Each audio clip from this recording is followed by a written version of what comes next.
Толькі цяпер Міністэрства замежных справаў Беларусі апублікавала справаздачу пра вынікі сваёй працы за 2019 год. Знешнепалітычнае ведомства запэўнівае, што наша краіна захоўвае свае абавязкі перад стратэгічным саюзнікам і асноўным гандлёвым партнёрам Расіі. Але працягвае ўмацоўваць адносіны на еўраатлантычным вектары.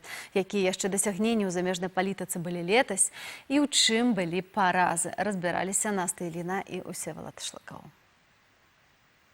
Геаграфія палітычных інтарэсаў Беларусі сягае дзесяткаў краінаў, але галоўным палітычным і эканамічным партнёрам традыцыйна застаецца Расія. І менавіта з Крамлём дыпламатычныя кантакты былі найчасцейшымі. 9 сустрэчаў кіраўнікаў дзяржаў, 7 на ўзроўні прэм'ераў.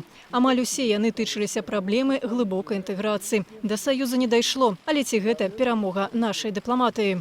Фактычна правалілася стратэгія афіцыйнага Менску, каб узамен на нейкія дэкларатыўныя паперы, некія дарожныя мапы дэкларатыўнага кшталту, атрымаць рэальныя субсідыі, вярнуць гэтыя субсідыі, вярнуць эканамічную дапамогу.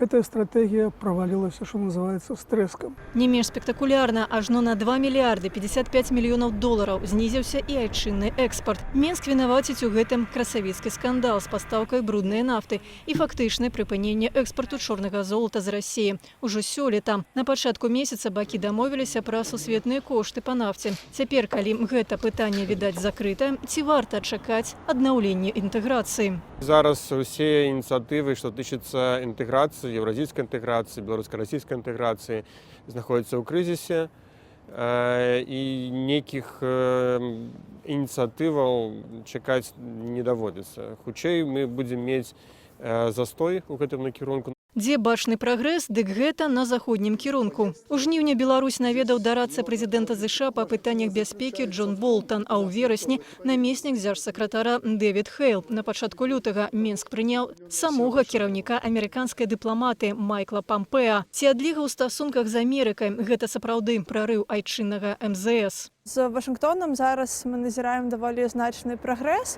і ў гэтым ёсць дасягненне беларускай дыпламатыі. Сапраўды гэта былі намаганні і беларускага МЗС і пэўных ёсць таксама дадзеныя, што беларускі бок наймаў і лабістаў у Вашынгтоне, у тым, што датычыцца прасоўвання ідэі зняцця санкцый з Беларусі у частцы для Белнафтахіма і для таго, каб цалкам зняць абмежаванні для Беларусі па нафце. Бо без адмены гэтых санкцыяў амерыканскія кампаніі не могуць пастаўляць нафту ў нашу краіну. Але хіба галоўнае дасягненне ў стасунках са штатамі – гэта намер вярнуць амбасадараў, якіх не было 11 гадоў.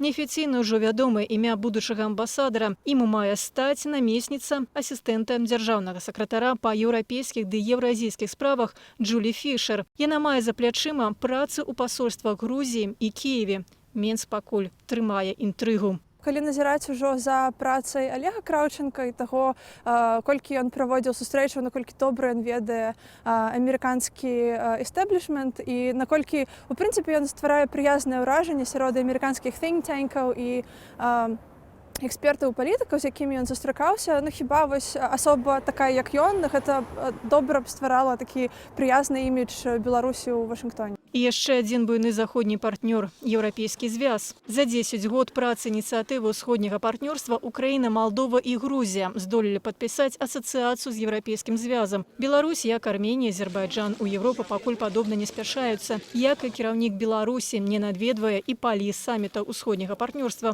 хаця і запрашалі. Былі розныя візіты Лукашэнкі ў розныя краіны, Азіі, там, Аўстрыі і яшчэ кудысьці, але гэта не вяло да павелічэння гандлю, да росту беларускага экспарту гэтай краіны. То бок вось не канвертуецца гэта.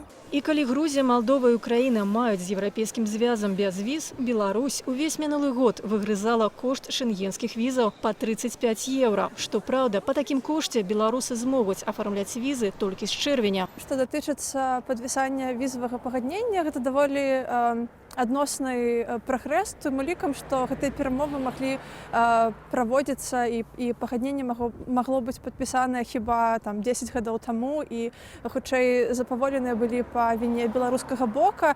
І Беларусь гэта ўвогуле адзіная краіна ўсходняга партнёрства, якая мела такія недасканалыя ўмовы візавага рэжыму. Беларусь у аднабаковым парадку пашырыла 15-дзённы бязвіз для грамадзянаў 74 краінаў свету. Цяпер без візы можна наведаць усю Берасцейшчыну і Гарадзеншчыну. Але што далей? Ці ёсць яшчэ месца на збліжэнне з Брусэлем, якое не вымушала б Мінск ісці на рэальныя перамены ў краіне?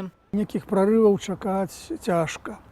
Нема пакуль што такога дакладнага, яснага, зразумелага парадку дня у адносінах паміж Беларусю і еўрапейскім звязам, таму што ёсць цэлы шэраг праблем, якія не вырашаны. Ну, вось тая праблема з атамнай электрастанцыі, з-за чаго Літва блакуе падпісанне нейкіх важных дакументаў. Беларусь працягвае раскручваць свой імідж міратворца на рэгіянальным узроўні, даючы пляцоўку па урэгуляванні канфлікту на Донбасе, Мінскія дамоўленасці. А таксама надалей намагаецца запусціць праект па міжнароднай бяспецы Хельсінкі-2. Але падобна, што за гучнай назвай перспектываў няшмат. У Беларусі даволі слабая знешнепалітычная вага у міжнароднай палітыцы. І для того, каб такая ініцыятыва была падтрыманая і даведзеная до конца, і гэта будзе ў любым выпадку вельмі складаны працэс, зацягнуты працэс, да гэтай ініцыятывы павінны далучыцца буйныя гульцы.